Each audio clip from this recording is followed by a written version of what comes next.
Hi, I'm Sadiya Ansari. I am the author of In Exile, which I'll be reading from in a bit. But I just wanted to say I'm so sorry that I couldn't be there in person, one, because I love the bookshop, and two, I really appreciate what the Brockton Writers Series does. I love being around other writers and I love being around other readers. The Brockton Writers Series was so organized that they had asked me to do this months and months ago before I knew I was going to be in Namibia for work. And this is where I am in Windhoek. And so I thought I'd show you a little bit of kind of what it's like here. It is 31 degrees. It is summer. We are in the southern hemisphere. So maybe a different vibe from where you are, obviously. So I'm going to read from In Exile, which is a memoir about my grandmother leaving seven of her children and then coming back to the family. I'm going to read from the introduction, so you don't need to have any context. I'm a huge believer in not making people do homework. And this is what it looks like. That is my actual grandmother. And yeah, I'll get started. I was called down to the principal's office exactly once in my 4 years at Middlefield Collegiate Institute. My high school was less than a decade old then. When its designers predicted the future in the early 1990s, they decided the only colors that would matter in the new millennium would be mauve, silver, and white. The stairs I came down after leaving my second floor French class used to be mauve, but muted from years of foot traffic, they approximated 3 day old puke. This unfortunate shade bled into graying, rubberized edges placed to prevent slipping, in the kinds of situations teenagers often found themselves in, the situation I found myself in, overcome by emotion, rushing down the stairs. I walked down a curved hallway barely illuminated by scattered pot lights, then entered the office every student avoided if they could. A soft spoken secretary told me that my father would pick me up shortly. His mother had been in hospital for the last few days, her heart disease growing stronger than her ability to fight it. It wasn't looking good, the secretary told me gently. My grandmother Tahira, or Dadi as I called her, had lived with our family since I was 5 years old. Dadi was nearly 70 when she arrived at our home just outside Toronto. I'm not sure if my father was eager to make up for lost time with his mother, but he was bound by a cultural code that bordered on dogma. He had a duty to take care of his mother, whether or not his mother had taken care of him. Over the 10 years Dadi lived with us, age deep in the curve in her spine, but otherwise she projected ramrod strength. Hair always pulled back, fierce brown eyes, a sharp tongue. Even her nose held a note of defiance, small and upright, not soft and lazily settling into her face like mine and my dad's. Blunt and demanding, she wielded the full power her status as an elder afforded her. We shared a room until I was 10. Her double bed sat on the right side of our room, my single pushed against the left, with just enough room for a narrow walkway between us. We'd both lie in bed at night reading. My books were in English, the latest library haul, or when I was lucky, a score from the Scholastic catalog. She settled into weathered books of Urdu poetry, or when she was lucky, a weekly newspaper from back home my dad picked up at the Desi grocery store. She wasn't the type of grandmother who would read to me or regale me with stories of what my father was like as a child. Nor did she ever offer to comb amla oil through my hair and put it in braids at night, as she did with her own. With less than a meter between our beds, I created as much distance as possible between us. Even as a child, I recognized she wasn't that interested in me. This old bedtime story she told me when I was very young was about a family with seven daughters. After each birth, the misfortune the family felt deepened as their hopes for a son were once again dashed, and the burden of collecting daughters became increasingly heavier. Like, why tell this story to your granddaughter? I still don't know. My parents had two girls, me and my older sister, and occasionally fielded questions about not having a boy as though it was in their control to conjure the preferred gender from my mother's womb. They always responded loud enough for us to hear that they were thrilled to have daughters, that they never thought to keep trying. But the truth is, my father contemplated trading me with his youngest brother's child when I was a few months old. My uncle Shamim and his wife Saima, who lived in Karachi, hoped for a girl when she gave birth to her third son 6 months after I was born. My mother, like any sane person, refused. My father swears it was all a joke, but my mom's silence refutes this claim. My aunt and uncle had a girl eventually, 2 years younger than me. It was Shamim and Simon's children my grandmother raised in Karachi before our mutual accidental inheritance of each other. Photos of them being rocked on her lap or laughing while she cut their birthday cakes depicted a woman I didn't recognize. It was their daughter Dadi slipped my prized little pony to, the yellow one with the rainbow-tailed hair, the rainbow-haired tail. There's boys she sewed cute little vests for, the kinds worn over crisp kurtas.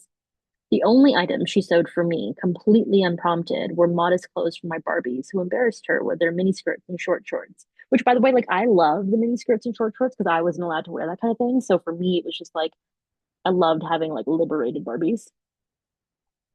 While we were physically close enough for me to know her sleeping habits and for her to know which one of my dolls were slutty enough to need a custom shalvar, as a child, I knew next to nothing about her history, about why she came to Canada, why she lived with us, why it seemed she would have preferred to live with Shamim. My understanding of brown grandmothers meant I assumed I had the answers to those questions. She came so her sons could take care of her in her old age. Shamim was her youngest and natural candidate for favorite.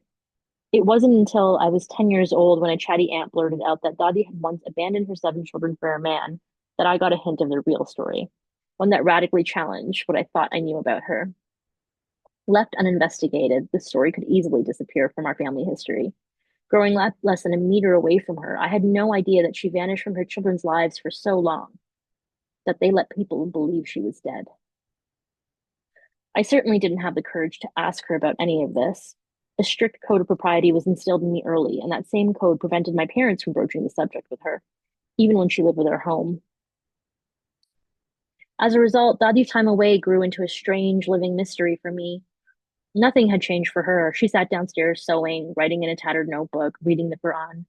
But the silences I previously didn't know existed now hung heavy, carrying the weight of endless questions. Who was the man she left her children for? Where did she go? Was it true that her new marriage only lasted a year? Why didn't she return if that was true? I couldn't imagine asking adult those questions. I stopped sharing a room with her when I was 10, and afterward, entering her quarters seemed to require an invitation, and an uninvited interview was out of the question. But there were whispers from older cousins that Dadi was actually my grandfather's third wife, that she might have a secret child with her second husband, that they were never married at all, relaying what they overheard in hushed conversations between their parents.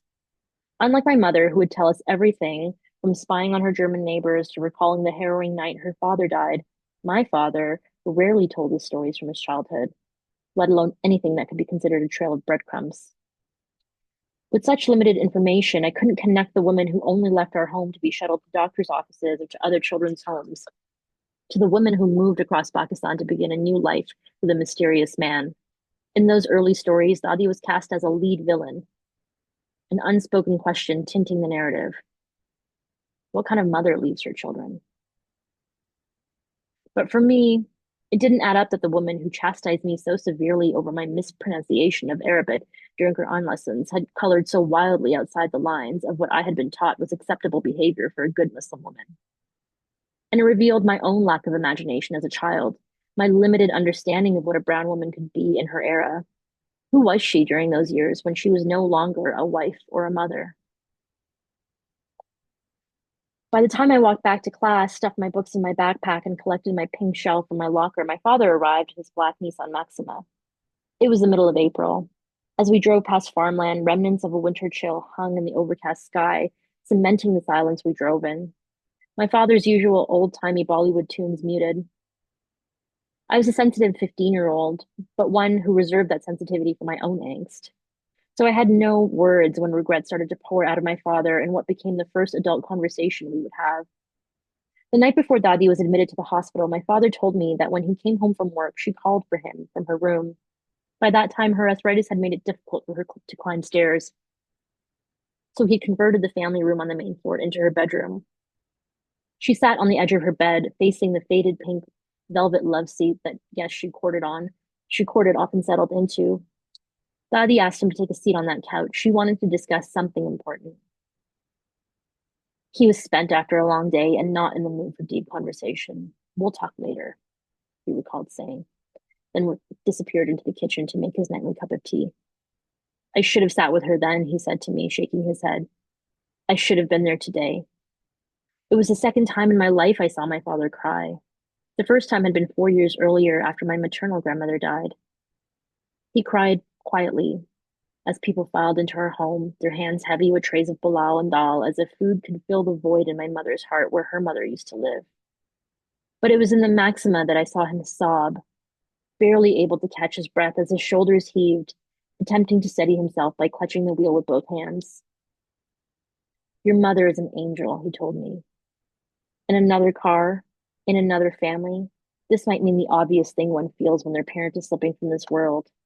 He was lamenting the loss of his mother and telling me to value my own, but I knew what he meant.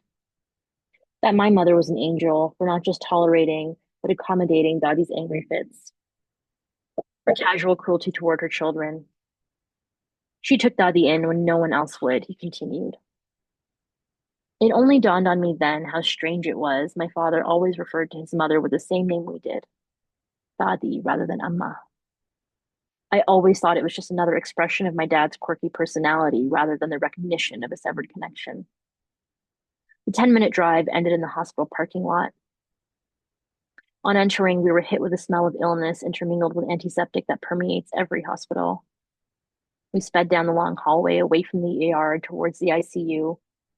We turned into the third room on the left where Dadi lay still in her hospital bed, surrounded by dusty pink walls and countless gray and white machines spilling tubes on every available surface. 6 more people than permitted in an ICU patient's room huddled around the bed. My mother was perched on the right side of Dadi and turned to look at us over her shoulder as we walked in. We were too late. Dadi had been unconscious the day before, but woke up mid-morning suddenly alert. A tracheal tube blocked her speech, so she wrote a single word in Urdu on a small, crumpled piece of lined paper. Jai. Her final request couldn't be honored, of course, but it tipped off hospital staff that her time with us was nearing to an end. Apparently, it's common for people near death to become alert, chatty even days or hours before their time. Known as terminal lucidity, it's been observed in medical literature for 250 years, even in patients with severe dementia or other mental decline. It's a phenomenon that soap operas surprisingly get right. A squeeze of hands, a declaration of love, the revelation of a long buried secret can all actually happen.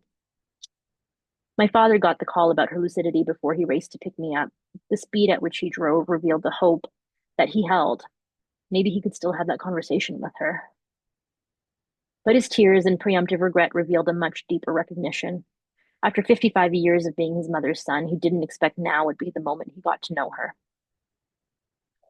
Arriving moments after she left her body, he had run out of time for apologies to be uttered, forgiveness to be bestowed, and the black box containing the events of nearly 2 decades where he had no contact with his mother remained sealed. Thank you so much for your time and attention.